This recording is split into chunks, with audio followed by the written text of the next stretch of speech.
그리고 우리나라의 모든 여성분들은 우리 이 김미자 여사님을 복원해야 됩니다. 김미자 여사님께서는 아주 명석하게 대한민국의 전직 대통령은 누구인가? 박근혜 대통령님이 대한민국의 전직 대통령이라고 하는 이 명백한 사실을 논리 정연하게 명석하게 말씀해 오셨고 커다란 설득력을 가지고 계신 것입니다. 오늘 또 우리 김미자 여사님을 모셔서 훌륭한 말씀을 듣도록 하겠습니다. 모두 열렬히 박수로 맞이해 주십시오. 감사합니다.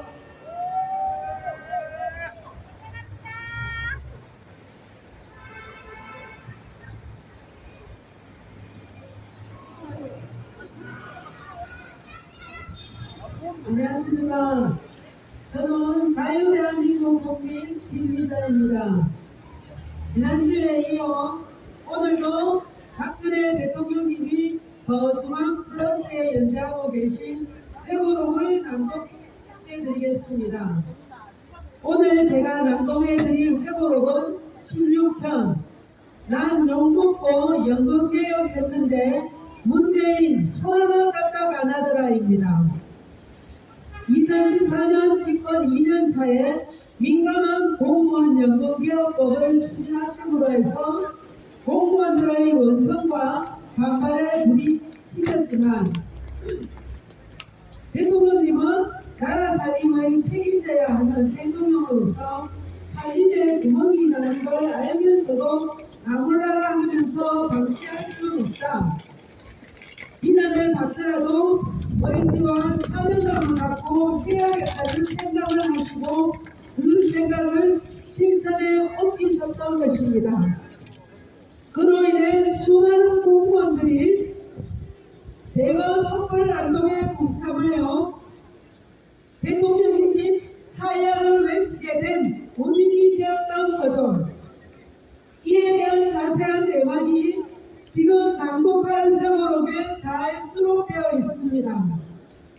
잠시 발걸음을 멈추시고 경청해 주시면 연금개혁법의 진실을 제대로 아시게 될 것입니다. 그럼 낭독하겠습니다. 제목 난 욕먹고 연금개혁했는데 손 하나 까딱 안 하더라. 돌이켜보면 대통령으로서 어려운 결정을 내려야 했던 적이 여러 번 있었다. 하루별치처럼 갑작스레 떠오르는 난도 있었지만 전임 정부들이 손대지 않고 뒤로 떠넘긴 인기 없는 정책들을 떠넘게 된 것도 적지 않았다. 공무원 연금개혁이 그 대표적인 사례였다. 대통령이 되기 전부터 전문가들을 만나 시급하고 중요한 국정 과제에 대해 논의했던 나는 연금 문제의 심각성을 잘 알고 있었다. 이미 한나라당 대표 시절던 2006년 1월 26일 신년기자회견에서 공무원 연금과 군인연금으로 혈세를 부담하며 언제까지나 개혁을 미룰 수는 없다고 강조한 적이 있다.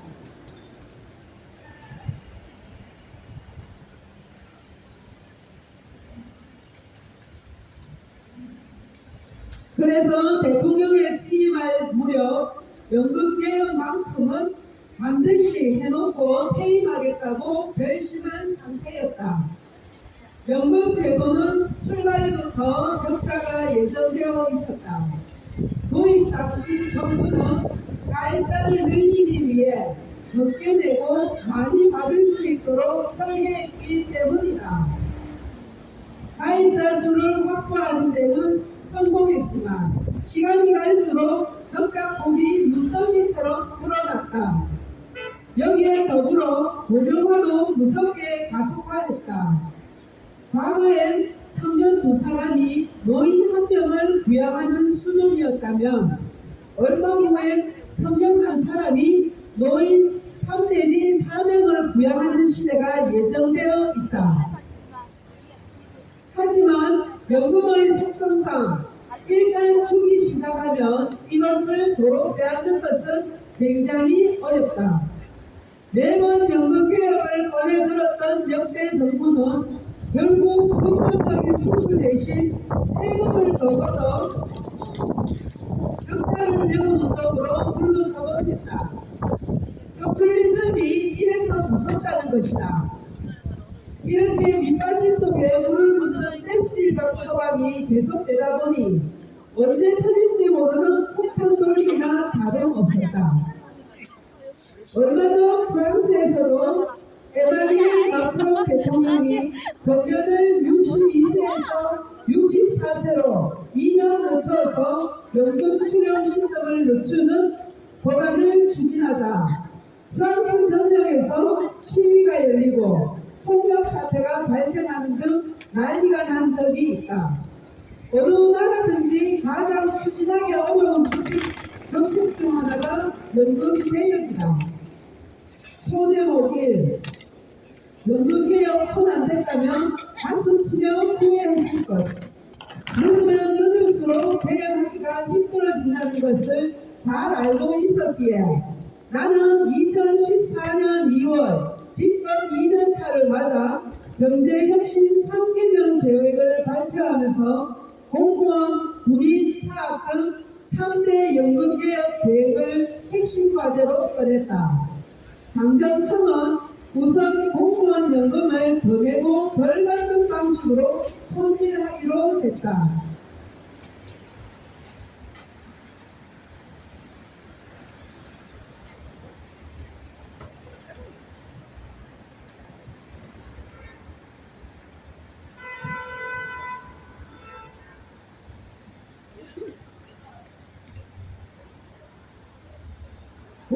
공무원 연금부터 먼저 매스를 대기로 한 것은 이유가 있다.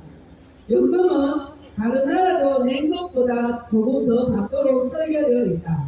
하지만 한국은 그 차이가 크다. 대표적인 사례가 한국의 공무원 연금이다.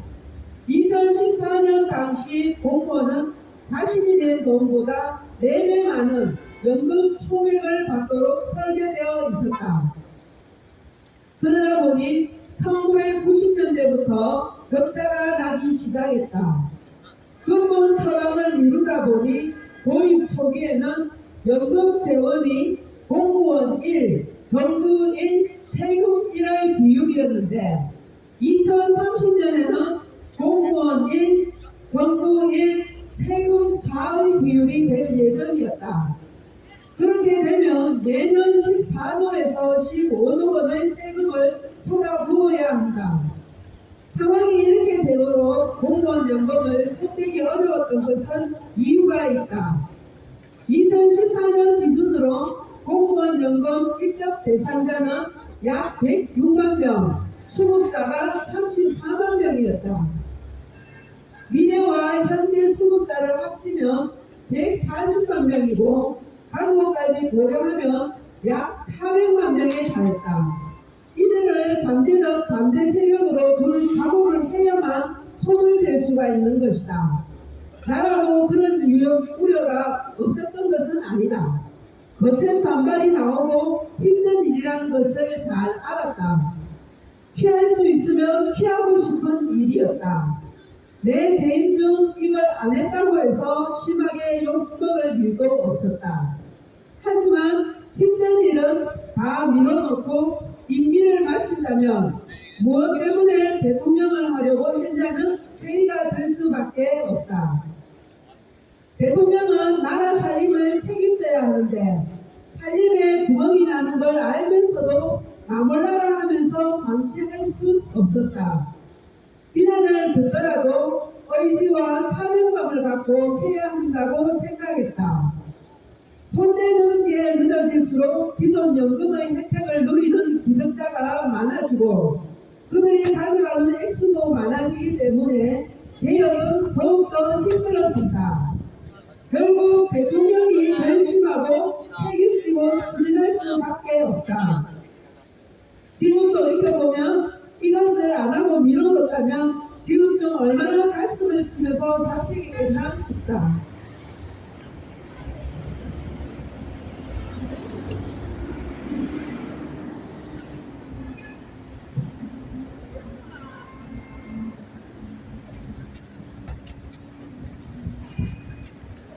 마련한 예상대로 성난했다. 2014년 하반기 정기국회에서 공무원 연금을 다룰 가능성이 커지다 6월부터 공무원 노동조합 총연맹이 공무원 연금 개혁 저지 기자회견을 여는 등 목소리를 높이기 시작했다. 10월 27일 새누리당이 공무원 연금 개혁을 당론으로 채택하고 관련 법률 개정안을 국회에 제출하자 공무원 노조는 대학안을 밀어붙이고 있다면서 12월 14일 서울 여의도에서 백만 공무원 총별기의 날 대회를 열어 세를 가시했다. 그러자 여당인 새누리당도 꼼수로 들었다. 공무원들의 표를 의식한 것이다.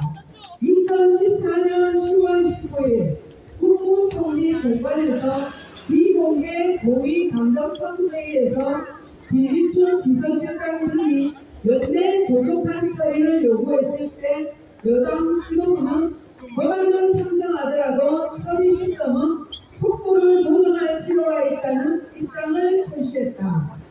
하지만 2016년 4월에는 총선이 있다. 그때가 되면 국회의원들이 표심을 의식해 민감한 이슈는 더욱 다루기 어려워한다. 또 그 이듬해 2017년에는 대선이 있기 때문에 더더욱 어려워진다. 추진을 늦출수록 어려워질 뿐이었다. 당장 개혁을 하지 않으면 차기 정부는 5년 동안 33조의 적자를 펜세로 메워야 하는 판이었다. 2010년대 그리스를 비롯한 남유럽 국가들이 연쇄 국가 부도 위기에 처했다. 큰 요인 중 하나도 연금 문제 아니었나?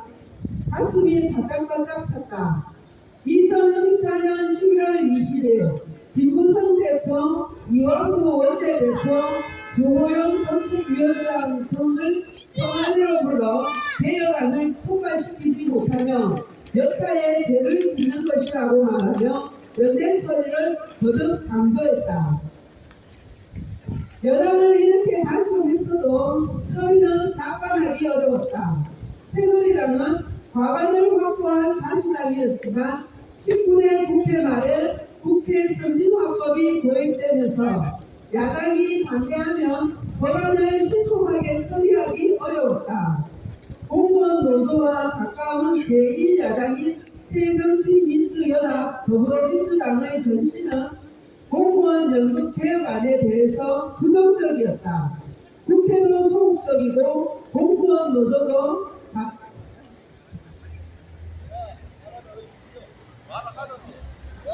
반발하는 상황에서 동력을 마련하려면 여론에 호소하는 수밖에 없었다. 국민이 심각성을 느낄 수 있게 피부에 와닿게 이야기하는 것이 중요했다. 소제목 2. 연금개혁 늦어지면 하루 80억 내가 만든 슬로건. 그래서 내가 만든 슬로건이 공무원 연금개혁이 하루 늦어질수록 80억 원의 세금이 들어간다는 것이었다. 기회가 있을 때마다 이 이야기를 하면서 이 개혁은 미래 세대 부담을 줄이기 위한 마지막 기회다. 이 중요한 사회 안전망을 폭탄 돌리기 하듯이 넘기고 방치할 수는 없다고 강조했다. 과장이 아니었다. 당장 2015년부터는 80억 원, 2016년부터는 하루 100억 원, 5년 후에는 하루 200억 원씩 공무원 연금 적자를 메우는데 세금이 들어갈 전망이었다. 이렇게 알리기 시작하자 국민 사이에서도 하루에 세금이 80억 원이나 들어가는 것은 정말 너무한 것 아니냐는 목소리가 점점 높아졌다. 이와 함께 나는 공무원 연금 관련 자료나 세부 통계를 공무원은 물론 국민도 볼 수 있도록 모두 개방했다. 현재 재정 상황이 어떤지 보여줌으로써 개혁의 당위성에 공감을 갖게 하는 효과가 있었다. 사회가 경각심을 갖게 하려는 노력이 계속된 덕분인지 언론에서도 국회가 발목을 잡지 말고 연금개혁을 빨리 처리해야 한다는 사설이나 판람을 싣기 시작했다.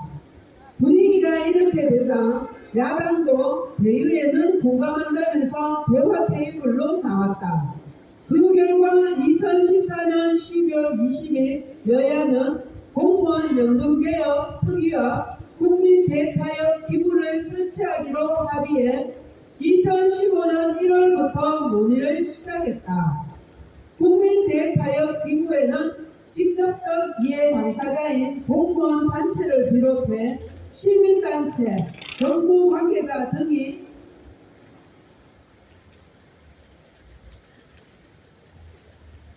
참여해 수십 차례 난상 토론을 벌였다.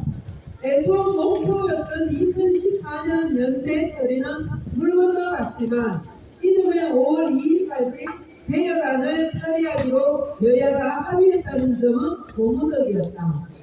야당을 협상 테이블에 끌어들이는 것은 성공했지만 어려움은 계속됐다. 종료시한을 두 달 앞둔 2015년 3월까지도 특위는 진전을 보지 못했다. 야당은 여당 안에 반대하면서도 딱히 대안도 내놓지 않는 애매한 입장을 취했다. 주도했던 나는 2015년 3월 31일 국무회의에서 개혁을 하지 않으면 역사와 국민 앞에 큰 눈을 범하게 될 것이다. 99기를 뚫었는데 마지막 한 기를 못 뚫어서 개혁이 좌절됐어야 쓰겠느냐며 조속한 처리를 촉구했다. 손해옥상, 어휴, 이것만 생각하면 한숨 나와요. 당황한 끝에 결국 여야는 2015년 5월 2일 공무원 연금개혁안에 합의했다. 연금 수령을 산정하는 연금 지급률은 현행 1.9%에서 20년에 걸쳐 1.7%로 내리고 7%의 기여율 공무원이 내는 보험료율은 5년 동안 9%로 올린다는 내용이었다. 더 내고 덜 받는 안이 만들어진 것이다. 그런데 문제는 그 다음이었다.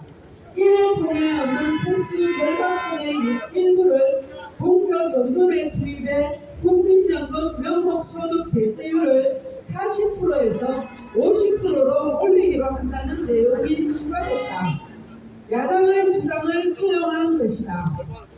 처음에 여야 합의 소식을 듣고 반가워했던 나는 합의 내용을 보고 고개를 갸웃하지 않을 수 없었다. 이것은 개혁이 아니라 야이나 다름없었기 때문이다. 국민연금 명목소득 대체율은 은퇴 전 소득을 일정 부분 보장해주는 비율이다. 예를 들어 명목소득 대체율이 40%면 은퇴 전에 월 300만 원을 받던 사람은 연금으로 월 120만 원을 받는데 50%가 되면 연금이 월 150만 원으로 30만 원,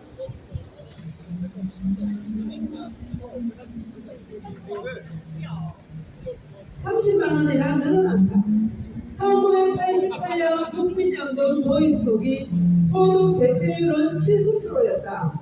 하지만 연금 수급자가 늘어나면서 부담이 커지자 1998년 1차 연금 개편에서 60%로 낮췄다. 이후 2007년 2차 연금 개편에서 2028년까지 단계적으로 40%까지 떨어지게 했다. 그런데 여야가 이것을 다시 50%로 올리겠다는 것이다. 받는 사람 입장에서는 좋겠지만 모두 세금에서 나가야 하는 돈이고 미래 세대에게 지워지는 부담이다. 애초에 공무원 연금을 개혁하자고 나선 것은 연금 적자를 메꾸는 데 들어가는 세금 부담을 줄이기 위해서였다. 그런데 공무원 연금 개혁을 통해 만든 세수 절감분으로 국민연금 명목소득 대체율을 10%나 올린다면 세금 부담은 오히려 더 커지게 된다. 결과적으로 여야의 합의안은 조사보사나 다름없었다. 복지부도 여야의 합의안이 알려진 다음날 5월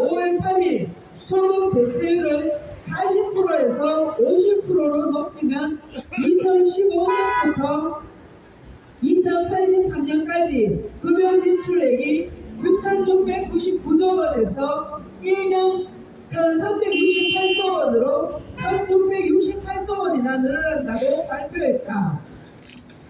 나는 이것을 개혁이라고 국민한테 내놓는 것은 있을 수 없는 일이라고 생각했다.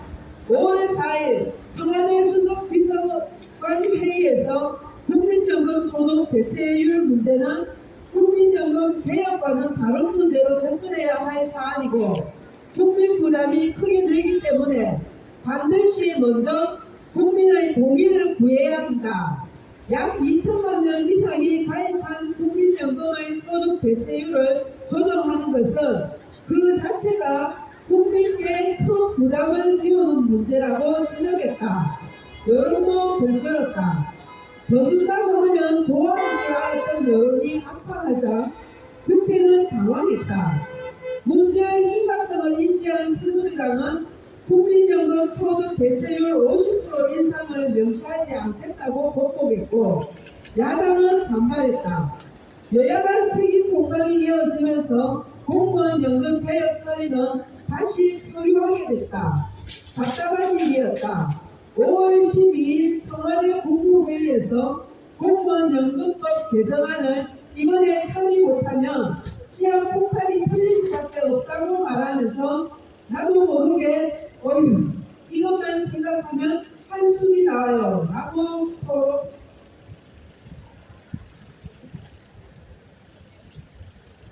토로했다. 그러면서 몇 초간 침묵한 것이 언론에서 화제가 되기도 했다.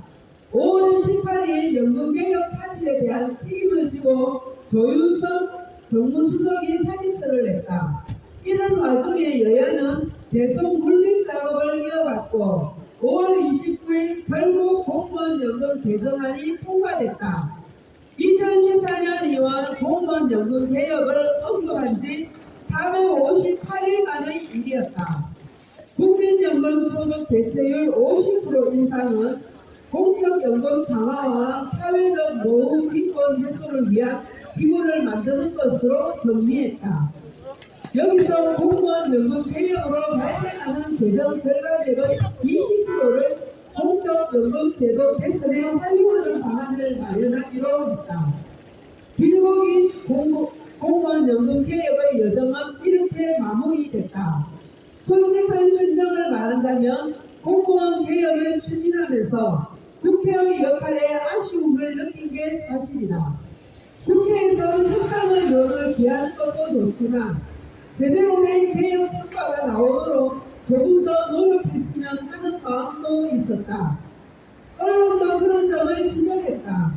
하지만 국회 선진화법이 적용된 19대 국회부터는 여야 합의 없이 법안을 만들기가 어려웠다. 그런 한계를 고려하면 국회, 특히 여당에서 참 고생을 많이 했다고 생각한다. 그 결과 향후 70년 동안 497조 원의 재정 절감폭과 국민 부담을 줄일 수 있다. 그동안 공무원 연금이 내는 돈과 받는 돈의 비율이 1대4였는데 국민연금의 1대2 수준까지 낮아졌다. 연금 보조금 비율도 단기적으로 한 14% 이내에서 유지됨으로써 연금 재정의 지속 가능한 기반을 만들었다. 무엇보다도 사회적 대타협이라는 틀에서 합의에 처리됐다는 점에서 의미가 있었다. 더 내고 덜 받는 새 연금안이 이미 연금을 받기 시작한 공무원들에게까지 소급 적용되는 것은 안 된다고 생각했다. 왜냐하면 그들이 공무원이었을 당시에 정부에서 얼마만큼 주겠다고 약속을 한 사안이기 때문이다. 그렇다면 그것은 국가가 법으로 지켜주는 것이 맞다고 생각했다.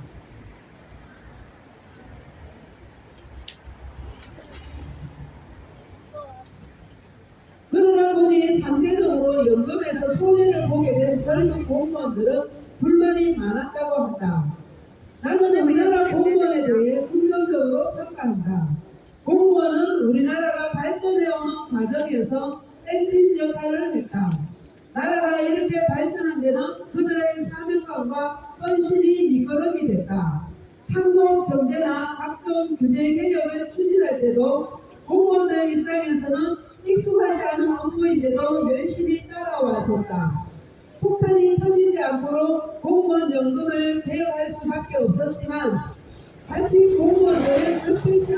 않을지 걱정됐다. 그래서 연금개혁도 공무원들의 애로를 최대한 이해하면서 진행해야 한다고 강조했다. 그런 걸 아는데 연금개혁도 안 할 수는 없으니 나도 마음이 괴로웠다.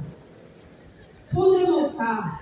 연금개혁으로 총선 패배. 그게 대통령 책무. 나도 계획이지만 2016년 총선에서 새누리당이 예상외의 패배를 당하자 공무원 연금 개혁안 처리로 인해 쌓인 불만들이 결국 악영향을 끼쳤을 것이라 분석이 나오기도 했다. 특히 공무원들이 많은 세곡시 같은 지역에서 여론이 극도로 안 좋았다고 한다. 충분히 그럴 수 있다고 생각한다. 이전보다 많이 내고 적게 받게 되니 그럴 수밖에 없다. 인간이 다 그렇게 생각할 수밖에 없지 않나. 하지만 그런 점을 모르고 뛰어든 것은 아니었다. 연금 문제는 놔둘수록 뒤에 충격이 커진다. 공무원 연금 개혁도 10년 전에만 손을 댔더라도 이렇게까지 힘들지는 않았을 것이다. 그런데 그냥 놔두면서 점점 적자가 쌓이니까 국민 세금은 세금대로 수락대로 들어가고 이걸 바로잡는 개혁도 무척 힘들어진다. 하지만 시한폭탄은 언젠가는 반드시 터진다. 정치인 누구도 연금 개혁을 할 필요가 없다고 말하지는 않는다. 누구나 시급성은 다 안다. 개혁을 하면 정치적으로 많은 것을 잃기 때문에 손대지 않는 것뿐이다.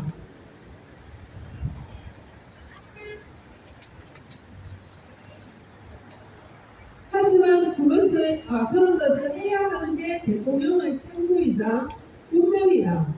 공무원 연금 개혁을 추진하면서 복지 포퓰리즘이나 이 무서운 것이라는 것을 공무원 연금 개혁을 추진하면서 복지 포퓰리즘이 무서운 것이라는 생각을 새삼하게 됐다. 한번 그렇게 주기 시작하면 거기에 기울여지고 절대로 이를 내놓게 하지 않는다.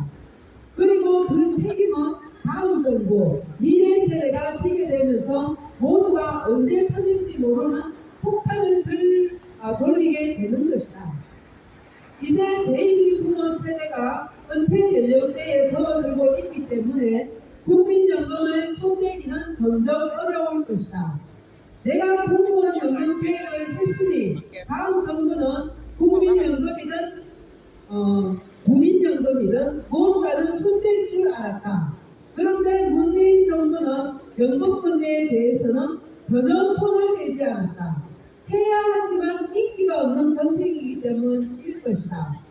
내가 공무원 연금을 개혁할 때 더불어민주당 당시 새정치민주연합이 그토록 강력하게 요구했던 국민연금 소득 대체율 50% 반영도 정작 자신이 정권을 잡은 뒤엔 추진하지 않았다.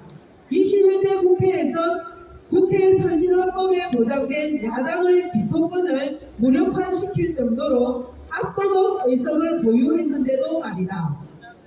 여기까지가 대통령님 회고록 16회 난 욕먹고 연금개혁했는데 손 하나 까딱 안 하더라 였습니다. 박근혜 대통령님은 욕을 먹더라도 나라와 국민을 위한 일이라면 과감하게 실천하신 3대 대통령님이셨습니다. 공무원들과 가족까지 포함 400만 명의 잠재적 반대 세력을 불방으로 해가면서까지 공무원 연금법을 개정해 주신 대통령님의 결단력이 향후 70년 동안 497조 원의 재정 절감 효과와 국민 부담을 줄일 수 있어 나라의 재정을 살리는 큰 역할을 하셨습니다. 반면에 문재인은 인기 모이 시험만 할 줄 알았지 자신이 책임을 지고 나라를 바르게 이끌려는 의지는 전혀 없는 사회입니다.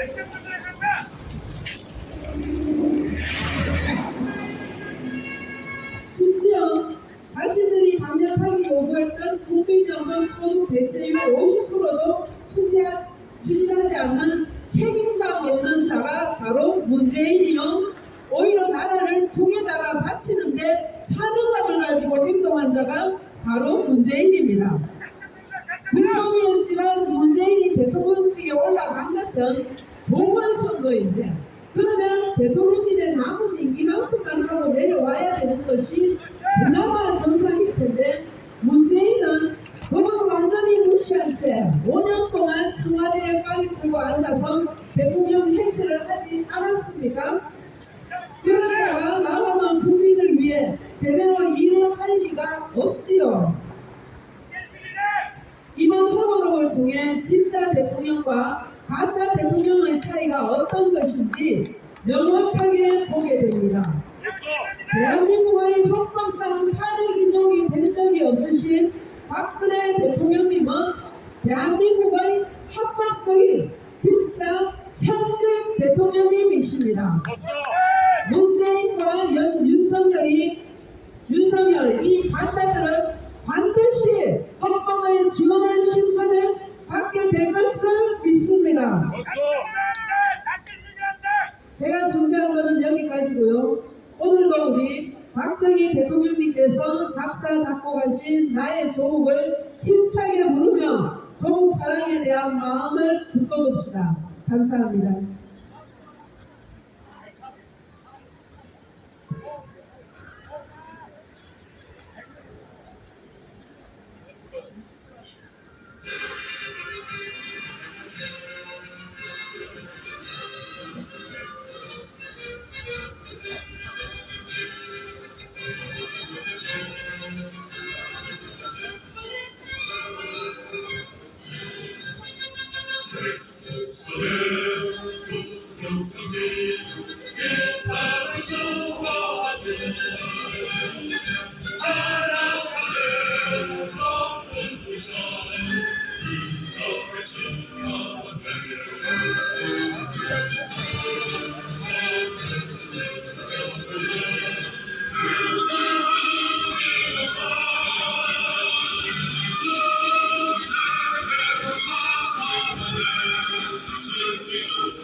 감사합니다.